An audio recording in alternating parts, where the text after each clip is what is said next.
Hello நண்பர்களே, எல்லோரும் வணக்கம். இன்றைக்கி நான் ஒரு வீடியோ ஒன்று பார்த்தேன். டெலிவரி பாய் தான் ஃபுட்டு கொண்டு வந்திருக்காரு. அதில் பார்த்தீங்கன்னா கஸ்டமர் வந்து அட்ரஸ் மாற்றி போட்டாங்களா, இல்லை டெலிவரி பாய் லேட்டாக கொண்டு வந்தாங்களா, இல்லை டெலிவரி பாய் மிஸ்டேக்கா, இல்லை என்னன்னு தெரியல. ஆனால் கஸ்டமர் பேசின விதம் வந்து ரொம்ப தப்பு. என்னதான் டெலிவரி பாய் ஒரு சின்ன தப்பு பண்ணியிருந்தாலோ, இல்லை கொஞ்சம் ஏதாவது தப்பு பண்ணியிருந்தாலோ, அது நீங்கள் அந்த டெலிவரி பாய் தப்பு பண்ணதை மட்டும் நீங்கள் வீடியோ எடுத்துருக்க வேண்டியது தானே.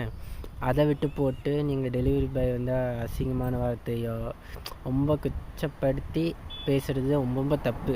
நீங்கள் அந்த டெலிவரி பாய் மட்டும் நீங்கள் பேசலை, இருக்கிற எல்லா டெலிவரி பாய் சேர்ந்து எல்லோரும் இப்படி தான் அப்படிங்கிற மாதிரி நீங்கள் பேசி வச்சுருக்கீங்க. இது ரொம்ப தவறான பதில். நீங்கள் பேசினது ரொம்ப தப்பு. அந்த இடத்துல என்ன நடந்துச்சுன்னு எனக்கும் தெரியல. ஆக்சுவலி நீங்கள் பேசினது தப்பு தான். என்னதான் டெலிவரி பாய் மேலே தப்பு இருந்தாலும் கூட நீங்கள் அது வந்து கஸ்டமர் கேரோ இல்லைன்னா ஒரு வீடியோவோ ரெக்கார்ட் நீங்கள் பண்ணியிருந்துக்கலாம். ஆனால் நீங்கள் பேசுனது ரொம்ப தப்பு. அவர் பேசினாரா இல்லையான்னு எனக்கு தெரியல, ஆனால் நீங்கள் பேசின ரொம்ப தப்பு. இந்தமாதிரி யாரும் இந்த மாதிரி பேசாதீங்க.